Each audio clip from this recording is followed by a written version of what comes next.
Christians observe a festival that predates Christ. Why are these things part of modern Christianity today? And where did they really come from? Christmas and Easter, though the greatest festivals in the Christian calendar, are celebrated with customs that originated in superstition and heathen rites hundreds of years before Christ was born. Even the dates owe more to pagan practices than to the birth and resurrection of Jesus. It was not until the 4th century that December 25th was fixed arbitrarily as the anniversary of the Nativity, because the pagan festivals from which so many Christian customs spring were held around that time. Although Christianity has swept the world in a relatively short time, the missionaries faced an uphill task. The pagans were reluctant to give up their false gods and ancient practices. So the missionaries, unable to convert them easily to an entirely new code of worship, did the next best thing. They took the pagan festivals as they were and gradually grafted the observances of the new faith onto these festivals and the rites and customs surrounding them. December 25th was not called Christmas until the 9th century. Until then, it had been the midwinter feast, a combination of the Norse Yule festival and the Roman Saturnalia, both of which took place in late December. Reader's Digest. Although the celebration lasted for 12 days, the chief day was December 25th. All this took place annually long before the birth of Jesus Christ. Jesus was not the central focus of this festival. In fact, he was not in it at all. Islam are made to believe through the lips of the Holy Prophet Muhammad ﷺ that Hazrat Isa ﷺ, Jesus Christ, was one of the mightiest messengers of God. But we are in conflict with regards to his birthday. If we only knew the date of his birth, we would also celebrate his birthday, like we say Miladul Nabi. We'll have Miladul Masih, we'll have the birthday of Jesus. But when was he born? They tell us 25th of December. Christmas Day, 25th of December. But he was not born on the 25th of December. Today the Christians have come to realize, the learned men of Christendom, that he was not born on the 25th of December. This 25th of December is the date of the birth of the pagan sun gods. Not the Son of God. Son of God in inverted commas. Not the Son of God, but the sun god. What it means? You see, you people here, this is the northern hemisphere. I come from the south. This is the northern hemisphere. And as winter approaches, December, it gets colder and colder here for you people. And as December 20th, 21st, 22nd, 23rd, the primitive man, he could sense day by day, they can see the sun in the distance.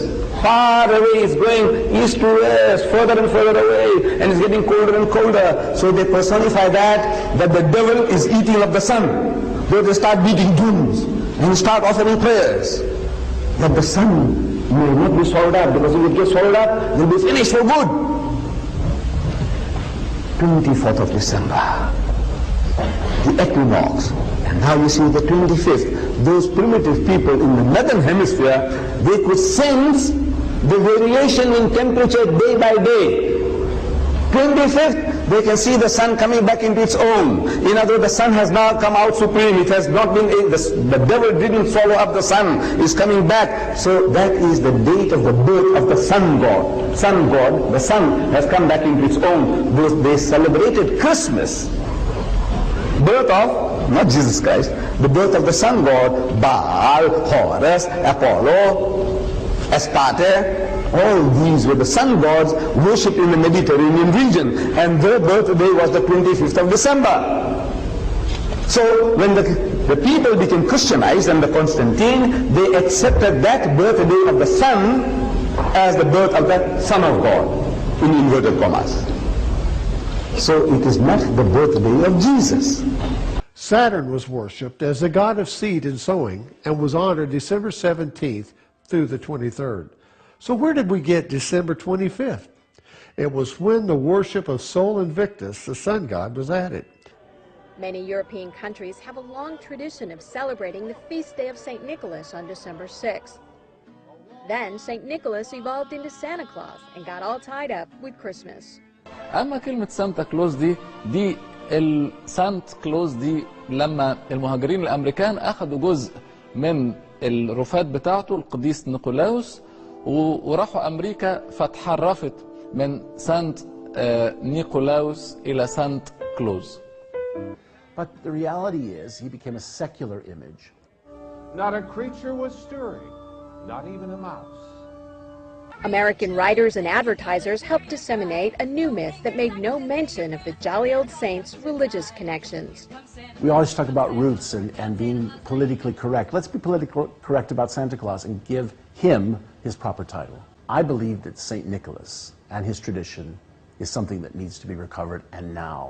If we don't recover this tradition, I believe we are going to eventually lose Christmas, any semblance of a religious Christmas.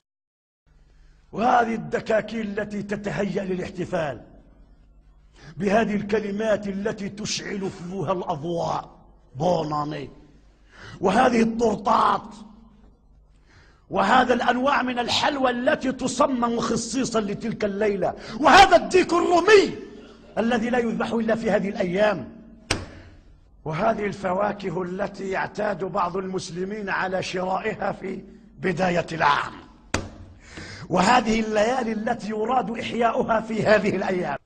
تلتفت في الأسواق هذه الأيام زينة، حتى احتفالهم أكثر من احتفالهم في عيد الفطر، بل والله في عيد الأضحى لا ترى لهم زينة ولا احتفالا ولا فرحا ولا سرورا في عيد الأضحى أو عيد الفطر أعظم أيام السنة، عيد المسلمين. أما في أعياد النصارى شوف الزينة في بعض أماكنهم ومحلاتهم وأسواقهم. الغريب أن بعض المسلمين يشارك النصارى بهذا العيد وهو لا يفهم ما معنى هذا العيد أصلا. لما أقبل النبي صلى الله عليه وسلم إلى المدينة رآهم يحتفلون بعدد من الأعياد، فقال صلى الله عليه وسلم: قد أبدلكم الله خيرا منها، من هذه الأعياد كلها، يوم النحر ويوم الفطر. يوم النحر يوم العاشر من ذي الحجة الذي يعني ينحر فيه الحجاج هديهم وينحر فيه الناس أضاحيهم، ويوم الفطر الذي هو بعد رمضان مباشرة، الأول من شهر شوال. إذن أيها الأحبة لا تجوز الزيادة على هذه الأعياد. If you could time travel to America only 150 years ago, you would find no Christmas observance. In fact, the observance of Christmas was illegal in early American history. Congress convened on December 25th, schools were open, and shops did business. In 1900, only 20% of Americans celebrated the holiday, and most who did were German immigrants. هذا مرتبط بقضية الميلاد التي يختلف المسلمون عن النصارى فيها كلية، ومع هذا يشاركونهم في احتفالاتهم. على أي شيء تحتفل أيها المسلم أيها الموحد؟ هل تؤمن بالميلاد الذي يحكيه النصارى بطريقته وبمعناه وبمن ولد من؟ هل تؤمن بهذا المعنى أم أنك تشارك هكذا ولا تدري؟ In the case of Christmas observance, practically the whole world celebrates it. The fact is, you and I were born into a world filled with customs and traditions and grew up accepting them without question. Christmas is one of those most of us just accepted without question. If you're a Christian, this should matter to you, because God has always condemned the religious customs of paganism. Now, as far as Christmas goes, this goes really wide. The thing is, it's not a part of Islam to celebrate other people's holidays. That's their deen, lakum dinukum waliyadeen. Allah said it in the Quran. النبي عليه الصلاة والسلام بين أن هذه الأمة ستتشبه بالأمم السابقة، أمم الكافرة، فقال صلى الله عليه وسلم: لتتبعن سنن من كان قبلكم حذو القذة بالقذة شبرا بشبر وذراعا بذراع حتى لو دخلوا جحر ضب لدخلتموه. Both ideas came not from the mind and will of God, but the mind and tradition of men. Neither were following God's way, neither were following God's commandments regarding how He wants to be worshipped. There are many things which seem right, but are not. It is not true that Jesus was born on December 25th. It is not true that the early church observed Christmas. It is not true that the evergreen tree has anything to do with Christ. It is not true that a jolly old elf named Santa is a harmless notion. And it is true that Christmas and its customs have pagan roots which honor pagan gods. No one can worship or serve God in a lie. One thing is certain, God must be worshipped in truth. أعياد حتى صار عيد الفطر وعيد الأضحى ما له طعم، خلاص ما نحن كل يوم محتفلين بعيد، ما صار له طعم. هذا في الحقيقة فيه نوع تشبه بالكفار، عندهم أعياد 3 4 أعياد 5 أعياد في السنة، إلى أن صار العيد الحقيقي ليس له يعني ذاك التأثير، فالأصل أن لا يحصل احتفال. We presented no personal interpretations, but have simply unveiled what is recorded in history. Perhaps you're among the billions who've never questioned the observance of Christmas and the customs associated with it. But with knowledge comes responsibility. We've done our part in exposing this lie. Now it's up to you what to do with the truth. Consider carefully, because ultimately, those who do not love the truth will perish. We copy other people's religion far too much. Let's try to avoid following other people's religion. We have a beautiful one of our own. Why don't we learn what we have and apply that? Isn't that a good idea? I'm going to actually put that into practice in my own life and try to think about that.